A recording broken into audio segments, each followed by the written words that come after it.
ومن يعمل سوءا او يظلم نفسه ثم يستغفر الله يجد الله غفورا رحيما. اور جو کوئی برا عمل کرے یا اپنی جان پر ظلم کرے پھر وہ اللہ سے بخشش مانگے تو وہ اللہ کو بہت بخشنے والا نہایت رحم کرنے والا پائے گا.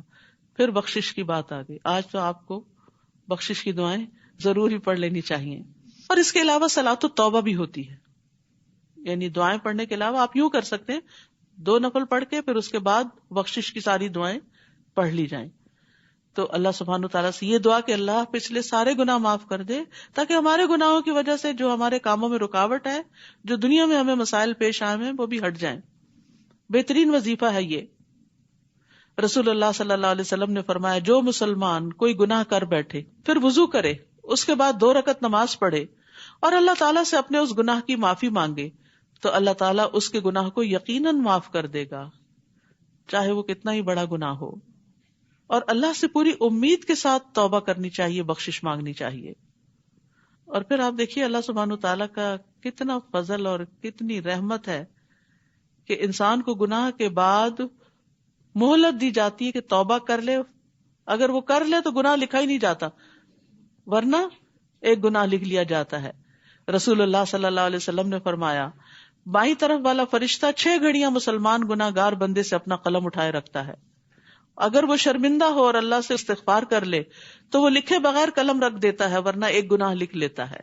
اور جو کوئی گناہ کماتا ہے تو بے شک وہ اپنے ہی خلاف کماتا ہے، یعنی اس کا وبال اسی پہ پڑے گا جو کرے گا. اور اللہ بہت علم والا، بہت حکمت والا ہے. اور جو کوئی کسی خطا یا گناہ کا ارتکاب کرے پھر وہ کسی بے گناہ پر اس کا الزام لگا دے، غلطی خود کرے الزام دوسرے کو دے دے، تو یقیناً اس نے بہتان اور کھلے گناہ کا بوجھ اٹھایا، بہت بڑی زیادتی کی اس نے. اور اگر آپ پر اللہ کا فضل اور اس کی رحمت نہ ہوتی تو ان میں سے ایک گروہ نے ضرور آپ کو بہکا دینے کا ارادہ ہی کر لیا تھا. اور نہیں وہ بہکاتے مگر اپنے ہی آپ کو، اور وہ آپ کو کچھ بھی نقصان نہیں دے سکتے. اور اللہ نے آپ پر کتاب اور حکمت نازل کی اور آپ کو وہ سکھایا جو آپ نہ جانتے تھے، اور آپ پر اللہ کا بہت بڑا فضل ہے.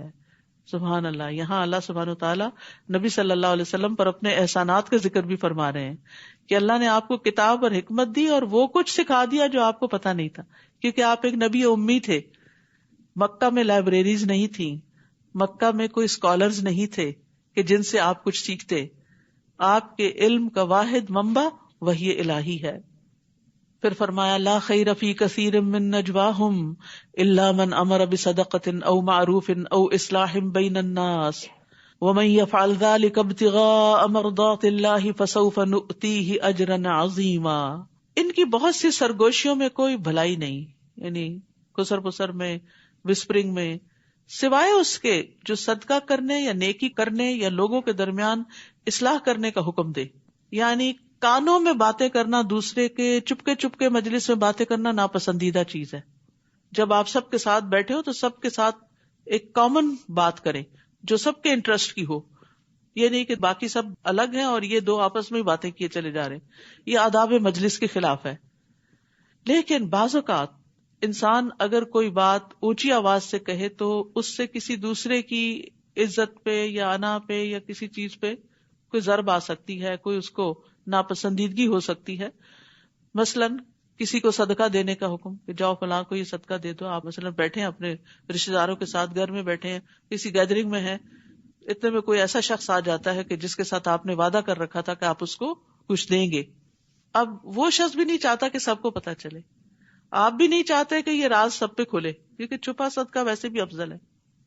اب آپ کیا کر سکتے ہیں؟ اٹھ بھی نہیں سکتے کیونکہ وہ سچویشن ایسی ہے کہ آپ خود اٹھ کے جا کے اس کی مدد بھی نہیں کر سکتے. لا محالہ آپ کو کسی سے ہی کام لینا ہے، تو آپ یہ نہیں کر سکتے او فلاں ادھر آؤ، اس فلاں کو یہ صدقہ کرو، فلاں چیز دے دو. نہیں، اس سے اس کی عزت نفس مجروح ہوگی. اب آپ کیا کر سکتے؟ ہو سکتا ہے آپ کے دائیں ہاتھ آپ کا کوئی مددگار بیٹھا ہو، آپ اس کے کان میں چپکے سے کہیں کہ وہ فلاں الماری میں فلاں جگہ فلاں پیکٹ رکھا ہوا ہے، وہ نکال کے چپکے سے فلاں کو دے دو. یہ سرگوشی پسندیدہ ہے. یا نیکی کرنے، یا اسی طرح نیکی کا کوئی اور کام ہے، یا لوگوں کے درمیان اصلاح کرنے کا حکم، یعنی 2 لوگ لڑائی جھگڑا کر رہے ہیں تو ان کے بیچ میں کوئی ایسی بات کہ جس سے لوگوں کی صلح ہو جائے تو وہ بھی چپکے کی جا سکتی ہے.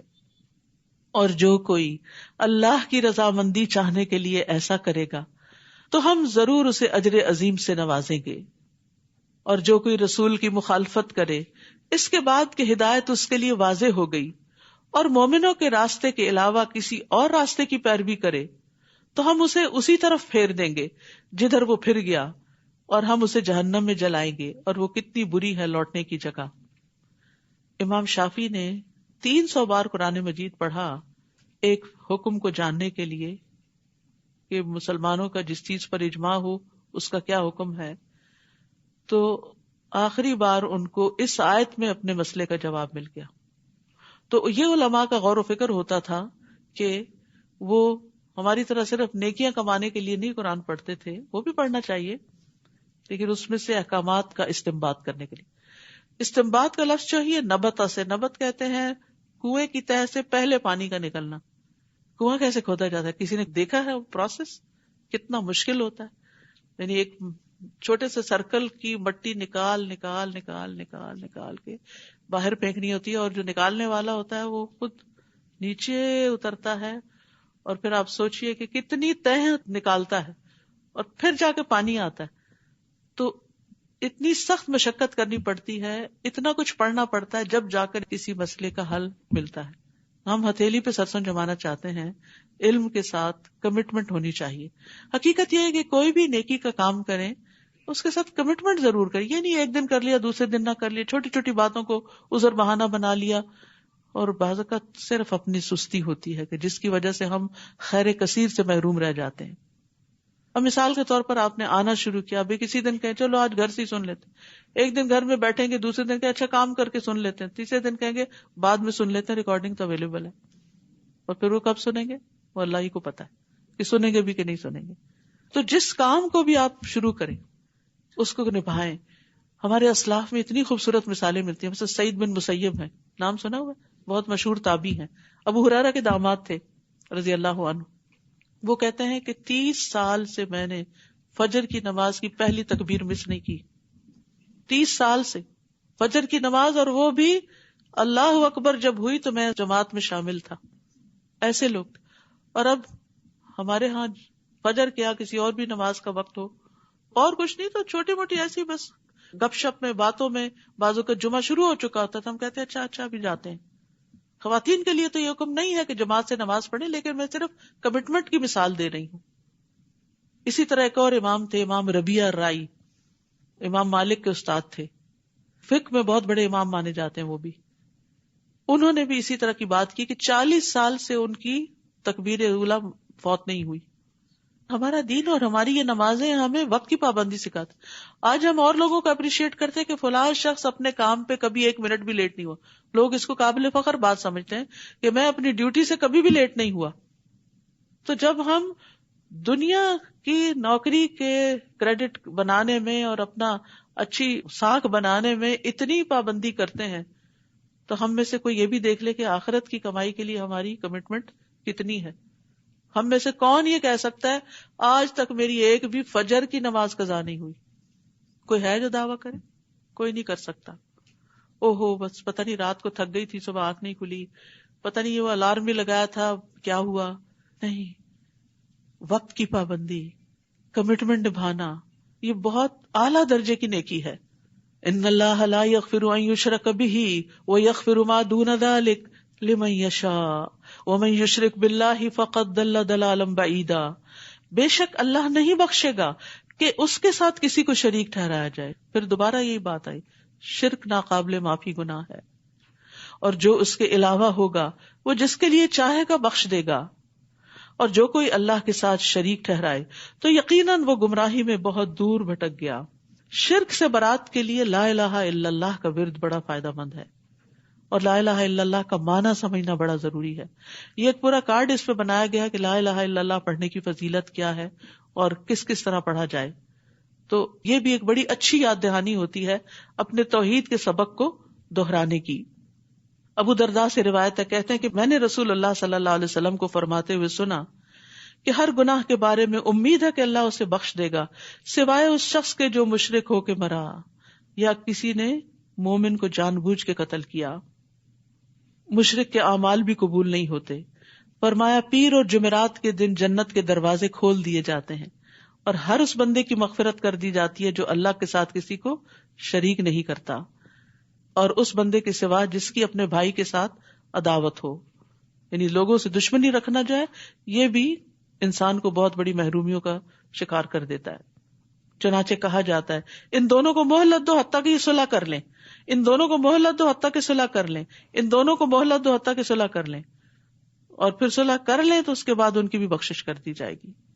ان يدعون من دونه الا اناثا وان يدعون الا شیطانا مریدا، نہیں وہ پکارتے اس کے سوا مگر دیویوں کو، اور نہیں وہ پکارتے مگر سرکش شیطان کو. یعنی یہ شرک کی علامات ہیں، دیوتاؤں اور دیویوں کو پکارنا، ان کے پاس مرادیں لے کے جانا، ان سے دعائیں کرنا، اور اسی طرح شیطان کی بندگی کرنا. اللہ نے اس پر یعنی شیطان پر لعنت کی، اور اس نے کہا یعنی شیطان نے کہا میں تیرے بندوں میں سے ایک مقرر حصہ ضرور بے ضرور لے کر رہوں گا، ان کو اپنا چیلا بنا کے چھوڑوں گا.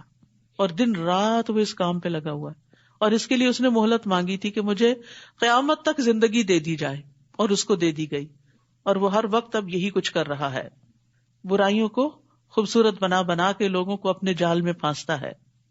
امام ابن قیم کہتے ہیں کہ شیطان کی ایک حیران کن چال یہ ہے کہ وہ انسان کے نفس کو سونگھتا ہے، یہاں تک کہ وہ جان لیتا ہے کہ ان دو قوتوں میں سے کون سی قوت انسان کے نفس پہ غالب آتی ہے. نمبر 1 پیش قدمی اور بہادری کی قوت کہ کر لوں گا، یہ نیکی کا کام کروں گا میں تو، اور نمبر 2 باز رہنے اور پیچھے ہٹنے اور کمزور ہونے کی قوت.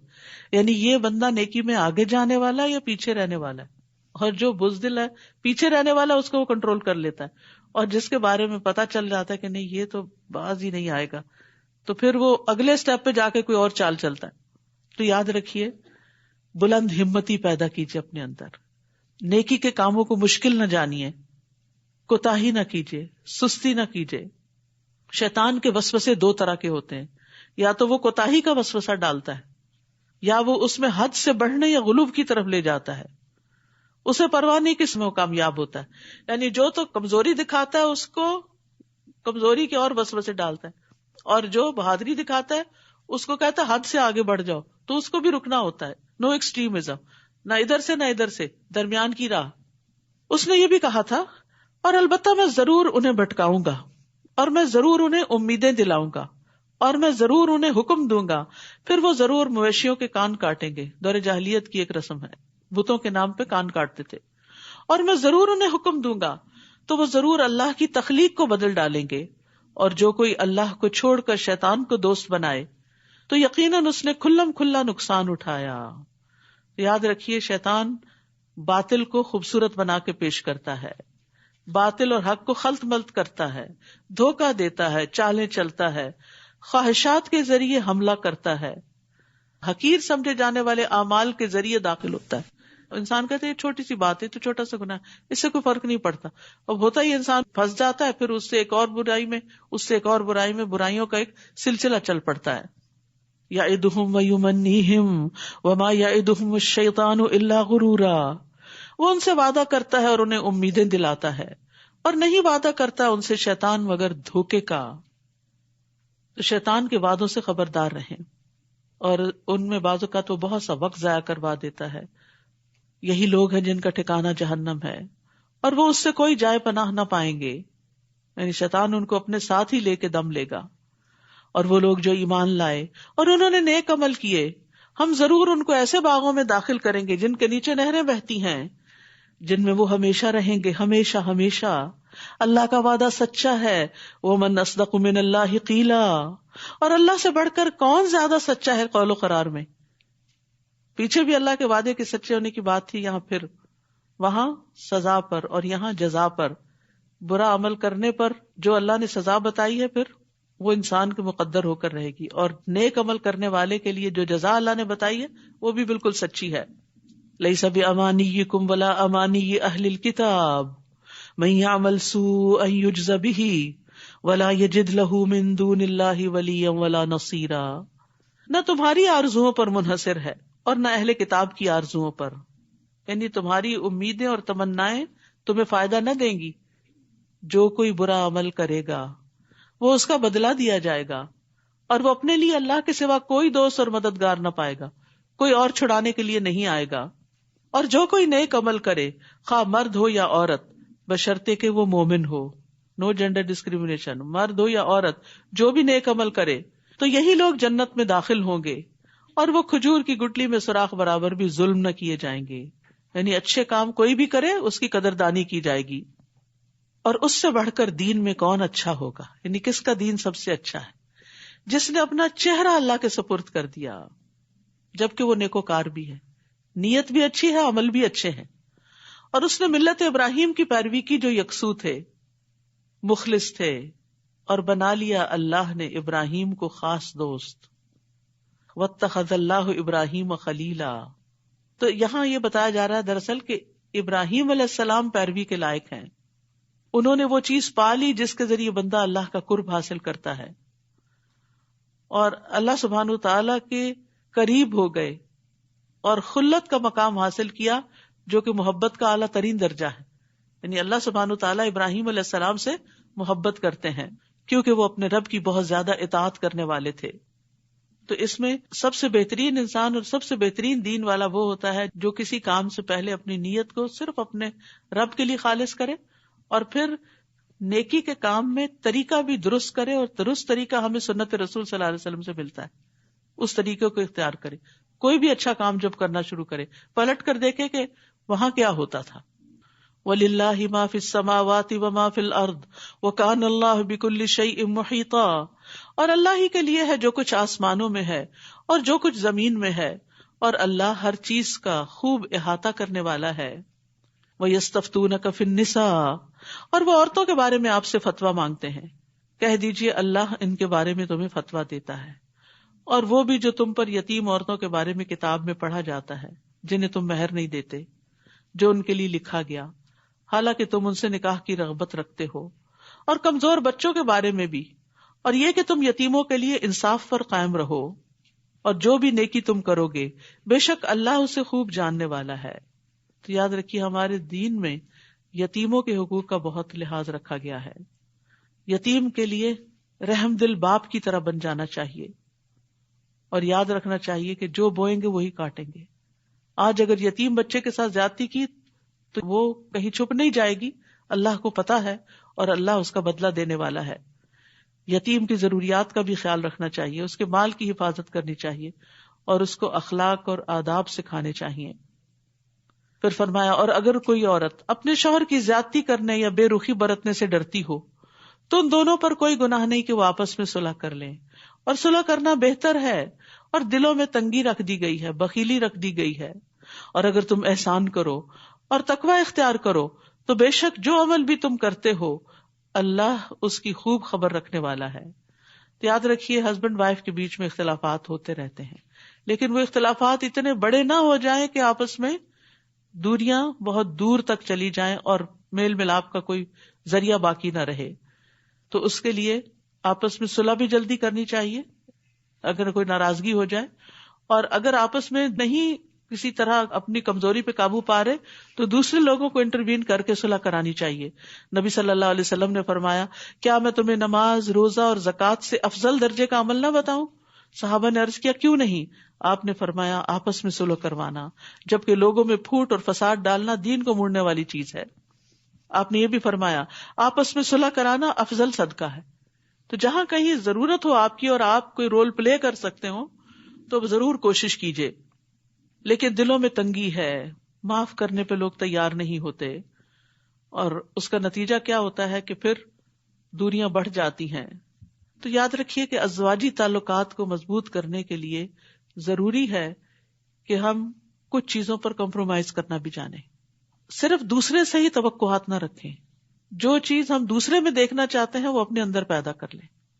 اگر ہم چاہتے ہیں کہ ہسبینڈ بہت کیئرنگ ہو تو آپ خود زیادہ کیئرنگ ہو جائیں تاکہ اس کو کیئر کرنا آ جائے.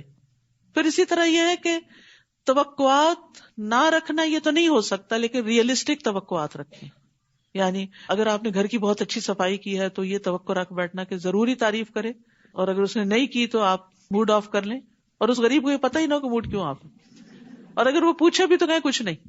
تو ایسے معاملہ کی اصلاح کیسے ہوگی؟ تو توقعات ریئلسٹک رکھے. ہو سکتا ہے اس کے ذہن پہ ایک پہاڑ ہو باہر کے کاموں کا اور بوجھ ہو, اور وہ اندر آیا اور اس کے دماغ میں وہی چل رہا اور اس کو کچھ نظر نہ آ رہا ہو. اسی طرح ہم چاہتے ہیں کھانے کی تعریف ہو, اسی چاہتے ہیں ہماری تعریف ہو, ہم نے اتنا کچھ پہنا, بنے سمرے, توجہ ہی نہیں کی. یہ چھوٹی چھوٹی ناراضگیاں ہوتی ہیں جو بڑی بن جاتی. تو توقعات ریئلسٹک رکھیں. پھر اسی طرح کچھ چیزیں تو وقت کے ساتھ دونوں میں تبدیل ہوتی, لیکن کچھ آتے نہیں تبدیل ہوتی. تو جو بدل نہیں سکتے اسے قبول کر لیں, ایکسپٹ کر لیں کہ یہ میرے ہسبینڈ میں کمزوری ہے, لیکن اس کے مقابلے میں خوبیاں بھی بہت ہیں, تو کوئی بات نہیں. اور پھر یہ نہیں کہ ہر چیز ایکسپٹ کر لیں, جس چیز کو تبدیل کر سکتے ہیں اس کو کوشش سے, دعا سے تبدیل بھی کریں. صبر اور برداشت کی صلاحیت اپنے اندر بلڈ کریں کہ چھوٹی سی چیز کو میں نے مائنڈ نہیں کرنا, پہلے سے تیار رکھیں. بہت اچھا کھانا بنا ہے, نئی تعریف ہوئی تو میں اپنے آپ کو نہیں گلاؤں گی, موو آن, آگے بڑھنا ہے, کہ اس غم میں مبتلا نہیں رہنا. اور اگر معاملات بہت ہی بگڑ جائیں, ہر چیز ہی بری لگ رہی ہے, ہر چیز ہی بری لگ رہی ہے, تو کچھ عرصے کے لیے ماحول تبدیل کر لیں, کیونکہ ماحول کی تبدیلی سے بھی بہت کچھ تبدیل ہو جاتا ہے. اور خاص طور پر یہاں کا ماحول جو ہے, جیسے سردیوں کے دن بہت چھوٹے ہوتے ہیں اور اندھیرا ہی اندھیرا, اور اگر دل میں بھی اندھیرا اور باہر بھی اندھیرا تو پھر نتیجہ کیا ہوگا.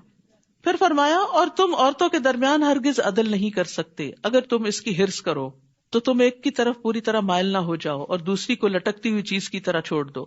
اور اگر تم اصلاح کرو اور تقوی اختیار کرو تو بے شک اللہ بہت بخشنے والا, نہایت رحم کرنے والا ہے. اور اگر وہ دونوں الگ ہو جائیں تو ہر ایک کو اللہ اپنی وسعت سے غنی کر دے گا. نہیں بنتی تو پھر طلاق کو ایک بہت ہی بری چیز نہ سمجھو, پھر الگ ہونے میں ہی وسعت ہے. اور اللہ وسعت والا, خوب حکمت والا ہے. اور اللہ ہی کے لیے ہے جو کچھ آسمانوں میں اور جو کچھ زمین میں ہے. اور البتہ تحقیق ہم نے ان لوگوں کو جو تم سے پہلے کتاب دیے گئے تھے یہ تاکید کی تھی, اور تمہیں بھی, کہ اللہ سے ڈرو. اور اگر تم کفر کرو گے تو بے شک اللہ ہی کے لیے ہے جو کچھ آسمانوں میں ہے اور جو کچھ زمین میں ہے, اور اللہ بہت بے نیاز, بہت تعریف والا ہے. اور اللہ ہی کے لیے ہے جو کچھ آسمانوں میں ہے اور جو کچھ زمین میں ہے, اور کافی ہے اللہ کارساز. سبحان اللہ. یہ بار بار تکرار اس لیے ہے تاکہ اس کو محسوس کریں کہ ہر چیز کا مالک اللہ ہے, وہ سب کچھ کر سکتا ہے, اسے کچھ بھی تبدیل کرنے کے لیے کسی کے پاس نہیں جانا, وہ خود مالک ہے. بندوں کے دلوں کا مالک بھی وہ ہے, مال کا مالک بھی وہ ہے, رزق کا مالک, بیماری کو صحت میں بدلنے کا مالک. تو اس سے مانگتے چلے جاؤ. اے لوگو, اگر وہ چاہے تو تم سب کو لے جائے اور دوسروں کو لے آئے, اور اللہ اس پر بہت قدرت رکھنے والا ہے. یعنی جب بندے اللہ کے حکم کو ضائع کر دیتے ہیں تو اللہ کی نگاہ میں حقیر ہو جاتے ہیں, اللہ کو پرواہ نہیں ہوتی, پھر ان کی بجائے اللہ دوسروں سے اچھے کام لے لیتا ہے. من کان یرید ثواب الدنیا فعند اللہ ثواب الدنیا والآخرہ وکان اللہ سمیعا بصیرا. جو کوئی دنیا کا ثواب چاہتا ہے تو اللہ کے پاس دنیا اور آخرت دونوں کا ثواب ہے. تو تم صرف دنیا کیوں چاہتے ہو؟ ربنا آتنا فی الدنیا حسنہ وفی الآخرۃ حسنہ. اور اللہ خوب سننے والا, خوب دیکھنے والا ہے. اے لوگو جو ایمان لائے ہو, انصاف پر قائم رہنے والے ہو جاؤ, اللہ کے لیے گواہی دینے والے بن جاؤ, اگرچہ وہ تمہارے اپنے ہی خلاف ہو یا والدین اور قرابت داروں کے. اگر وہ غنی ہوں گے یا فقیر تو اللہ ان دونوں کا زیادہ خیر خواہ ہے. یعنی ناحق کسی کا ساتھ دے کر فقیر کے مقابل کو نقصان نہ دو. بس تم خواہشات کی پیروی نہ کرو کہ تم عدل نہ کرو, اور اگر تم زبان موڑو گے یا تم اعراض کرو گے تو بے شک جو بھی تم عمل کرتے ہو اللہ اس کی خوب خبر رکھنے والا ہے. تو انسان کو ہر حال میں حق بات ہی کہنی چاہیے, چاہے قریبی رشتہ داری کیوں نہ ہو.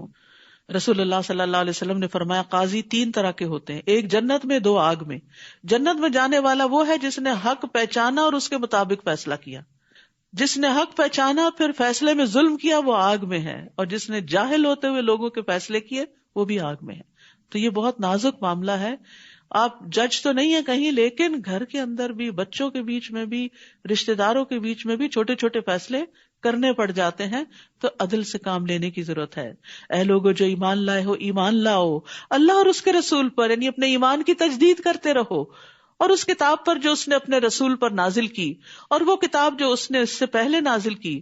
اور جو کوئی انکار کرے گا اللہ کا اور اس کے فرشتوں کا اور اس کی کتابوں کا اور اس کے رسولوں کا اور آخرت کے دن کا, پس تحقیق وہ بھٹک گیا, بہت دور کا بھٹک جانا. بے شک وہ لوگ جو ایمان لائے پھر انہوں نے کفر کیا, پھر ایمان لائے پھر کفر کیا, پھر کفر میں بڑھ گئے, یعنی دین کو کھیل ہی بنا لیا, اللہ ایسا نہیں کہ انہیں بخش دے. یعنی کفر کی حالت میں موت آ گئی تو بخشش نہ ہوگی، اور نہ یہ کہ انہیں سیدھے رستے کی ہدایت دے۔ بشر المنافقین بان لہم عذابا الیما، منافقوں کو خوشخبری دے دیجئے کہ ان کے لیے دردناک عذاب ہے۔ جو لوگ مومنوں کو چھوڑ کر کافروں کو دلی دوست بنا لیتے ہیں، کیا وہ ان کے پاس عزت چاہتے ہیں؟ تو بے شک عزت ساری کی ساری اللہ ہی کے لیے ہے۔ اور تحقیق اس نے کتاب میں نازل کیا کہ جب تم سنو کہ اللہ کی آیات کا انکار کیا جاتا ہے اور ان کا مذاق اڑایا جاتا ہے تو تم ان کے ساتھ مت بیٹھو حتیٰ کہ وہ اس کے علاوہ کسی اور بات میں مشغول ہو جائیں، ورنہ بے شک تب تم ان جیسے ہوگے۔ بے شک اللہ منافقوں اور کافروں سب کو جہنم میں جمع کرنے والا ہے۔ وہ لوگ جو تمہارے بارے میں انتظار کرتے ہیں، پھر اگر تمہارے لیے اللہ کی طرف سے کوئی فتح ہو، یعنی منافق انتظار کرتے ہیں، تو وہ کہتے ہیں کیا ہم تمہارے ساتھ نہ تھے؟ اور اگر کافروں کے لیے کوئی حصہ یعنی وہ کامیاب ہوں تو کہتے ہیں کیا ہم تم پر غالب نہیں آنے لگے تھے اور ہم تمہیں مومنوں سے بچا نہیں رہے تھے؟ ان کی طرف ہو جاتے ہیں۔ بس اللہ قیامت کے دن تمہارے درمیان فیصلہ کرے گا، اور اللہ کافروں کے لیے مومنوں پر ہرگز کوئی راستہ نہ بنائے گا۔ ان المنافقین یخادعون اللہ وہو خادعہم، بے شک منافقین اللہ کو دھوکہ دیتے ہیں حالانکہ وہ انہیں دھوکہ دینے والا ہے۔ اور جب وہ نماز کے لیے کھڑے ہوتے ہیں تو انتہائی سستی سے کھڑے ہوتے ہیں، یون کرتے ہوئے، ڈھیلے ڈالے، لیٹ، اور وہ لوگوں کو دکھاوا کرتے ہیں کہ کوئی یہ نہ کہ اس نے تو نماز ہی نہیں پڑھی، اور اللہ کو بہت تھوڑا یاد کرتے ہیں۔ نماز اللہ کے ذکر کے لیے قائم کی جاتی ہے، افسوس کہ ہم نماز میں بھی اللہ کو کم یاد کرتے ہیں، دنیا میں تو کیا یاد کریں گے۔ تو منافقت میں سستی بڑا اہم کردار ادا کرتی ہے۔ انہیں نماز سے کوئی دلچسپی نہیں، ذکر سے کوئی دلچسپی نہیں، بس وہ انتظار کرتا رہتا ہے، آخری وقت میں اٹھ کے 2-4 ٹھونگے مار لیتا ہے اور اللہ کو کچھ بھی یاد نہیں کرتا۔ آپ نے فرمایا منافقوں پر فجر اور عشاء سے زیادہ کوئی نماز بھاری نہیں، لیکن مومن اس کے برعکس اپنے رب سے سرگوشیاں کرتا ہے، اللہ کو یاد کرتا ہے۔ متذبذب ہیں، نہ ان لوگوں کی طرف ہے نہ ان لوگوں کی طرف، نہ مومنوں کے ہیں نہ کفار کی طرف، اور جسے اللہ بھٹکا دے تو آپ ہرگز اس کے لیے کوئی راہ نہ پائیں گے۔ اے لوگو جو ایمان لائے ہو، مومنوں کے سوا کافروں کو اولیاء نہ بناؤ۔ کیا تم چاہتے ہو کہ تم اللہ کے لیے اپنے خلاف کوئی واضح دلیل بنا لو؟ بے شک منافقین آگ کے سب سے نچلے درجے میں ہوں گے، کیونکہ انہی کا یہ طریقہ تھا، کبھی ادھر مسلمانوں کی طرف کبھی دوسروں کی طرف، اور ہرگز آپ ان کے لیے کوئی مددگار نہ پائیں گے۔ ایسے شخص کا پھر کوئی دوست نہیں ہوتا، وہ کہیں بھی قابل اعتبار نہیں ہوتا، اور اللہ کی طرف سے بھی ایسے شخص کو کوئی مدد نہیں ملتی سوائے ان لوگوں کے جنہوں نے توبہ کر لی، یعنی منافقت سے نکل آئے اور اصلاح کر لی، ایمان پر مضبوطی سے قائم ہوئے اور اللہ کو مضبوطی سے تھام لیا اور اپنے دین کو اللہ کے لیے خالص کر لیا، تو یہی لوگ مومنوں کے ساتھ ہیں، اور اللہ ضرور مومنوں کو اجر عظیم سے نوازے گا۔ ما یفعل اللہ بعذابکم ان شکرتم وآمنتم وکان اللہ شاکرا علیما، اللہ تمہیں عذاب دے کر کیا کرے گا اگر تم شکر کرو، یعنی اگر شکر کرو گے تو عذاب سے بچ جاؤ گے، اور ایمان لے آؤ۔ وَكَانَ اللَّهُ شَاكِرًا عَلِيمًا، اور اللہ بہت قدردان، بہت علم والا ہے۔ یہاں اللہ تعالیٰ نے شکر کو ایمان سے پہلے ذکر کیا ہے، کیونکہ بندہ نعمتوں کو دیکھ کر شکر ادا کرتا ہے، پھر اس ہستی کو پہچانتا ہے جس نے انعام کیے، اور شکر ایمان کا سبب بن جاتا ہے، پھر ایمان لے آتا ہے اور نعمتوں کا شکر ایمان میں اضافہ کرتا چلا جاتا ہے۔ تو یاد رکھیے شکر کا فائدہ خود انسان ہی کو ملتا ہے۔ وَمَن يَشْكُرْ فَإِنَّمَا يَشْكُرُ لِنَفْسِهِ، اور شکر گزار جو ہے وہ عذاب سے بچا لیا جاتا ہے۔ اللہ سبحانہ وتعالیٰ فرماتے ہیں كَذَلِكَ نَجْزِي مَن شَكَرَ، جس طرح آل لوط کو عذاب سے بچا لیا گیا، ہر شکر گزار کو بچا لیا جاتا ہے۔ تو اللہ تعالیٰ سے دعا ہے کہ وہ ہمیں شکر گزار بندہ بننے کی توفیق عطا فرمائے۔ وآخر دعوانا ان الحمد للہ رب العالمین، سبحانک اللہم وبحمدک، اشہد ان لا الہ الا انت، استغفرک واتوب الیک۔ السلام علیکم ورحمۃ اللہ وبرکاتہ۔